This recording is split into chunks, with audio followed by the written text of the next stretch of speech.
58 से बढ़कर अनगिनत होने वाले गंदे भोंदू बाबा अशोक खरात के कुछ और नए वीडियो सामने आए हैं और इस मामले में अब और भी बड़े खुलासे हुए हैं। अच्छा, सबसे पहले आप कमेंट बॉक्स में ये बताइए कि क्या आपको हीरो अक्षय कुमार की स्पेशल 26 फिल्म की कहानी याद है, जहां नकली अफसर बनकर अमीर लोगों के यहाँ छापे मारे जाते थे, डर पैदा किया जाता था और फिर उसी डर को पैसे में बदला जाता था। अब जरा सोचिए, अगर वही कहानी असल जिंदगी में दोहराई जाए तो। महाराष्ट्र के नासिक से सामने आया अशोक खरात का मामला कुछ ऐसा ही है, जहां फिल्मी स्क्रिप्ट हकीकत बन गई। महाराष्ट्र के नासिक से जहां भोंदू बाबा के नाम से चर्चित कैप्टन अशोक खरात पर बेहद गंभीर आरोप लगे हैं।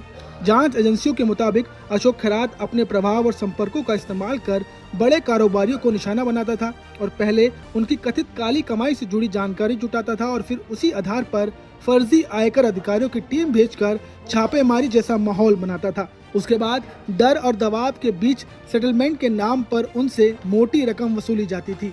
बताया जा रहा है कि इस तरीके से करोड़ों रुपए की उगाही की गई और पूरा नेटवर्क बेहद संगठित तरीके से काम कर रहा था। इस मामले का दूसरा और सबसे ज्यादा गंभीर पहलू तब सामने आया जब महिलाओं ने आगे आकर शिकायत दर्ज करानी शुरू की।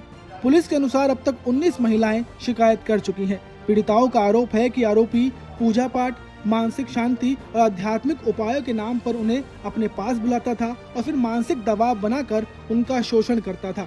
कई महिलाओं ने यह भी कहा कि उन्हें डर और अंधविश्वास के माहौल में चुप रहने के लिए मजबूर किया गया, जिससे वे लंबे समय तक सामने नहीं आ सकी।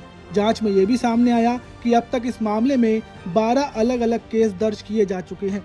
हर नई शिकायत के साथ इस नेटवर्क की परतें खुलती जा रही हैं। विशेष जांच दल यानी कि SIT लगातार पीड़ितों के बयान दर्ज कर रहा है और इस पूरे गिरोह के काम करने के तरीके को समझने की कोशिश कर रहा है।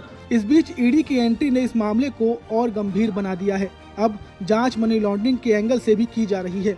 एजेंसी अशोक खरात की चल और अचल संपत्तियों का ब्यौरा जुटा रही है और ये पता लगाने की कोशिश कर रही है कि अवैध कमाई को कहां और कैसे निवेश किया गया।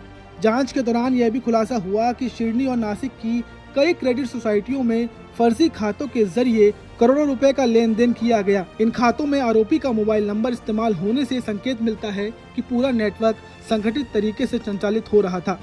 अब सबसे चौंकाने वाली बात यह है कि इस पूरे मामले में कुछ बड़े अधिकारियों के शामिल होने की आशंका जताई जा रही है। आरोप है कि कुछ IAS, IPS और अन्य विभागों के अधिकारियों ने अपनी अवैध कमाई को इस नेटवर्क के जरिए निवेश किया। हालांकि इन दावों की आधिकारिक पुष्टि अभी बाकी है, लेकिन इससे मामले की गंभीरता और बढ़ गई है। जैसे जैसे जांच आगे बढ़ रही है, वैसे वैसे इन कथित काले साम्राज्य की परतें खुलती जा रही हैं।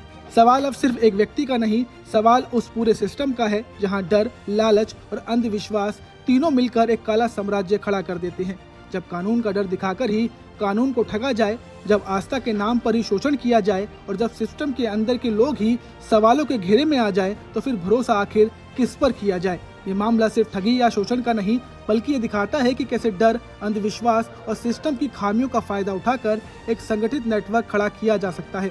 अब सबकी नजर जांच एजेंसियों पर टिकी है कि इस पूरे नेटवर्क का सच कब तक सामने आता है और इसमें शामिल सभी लोगों पर कब कार्रवाई होती है। नमस्कार, मैं हूं मानक गुप्ता। अगर आपको हमारा ये वीडियो पसंद आया हो तो इसे लाइक और शेयर जरूर करें और हाँ, हमें सब्सक्राइब और फॉलो करना ना भूलें ताकि आप देश और दुनिया की कोई खबर मिस ना करें। तो जुड़े रहिए हमारे साथ और देखते रहिए News 24।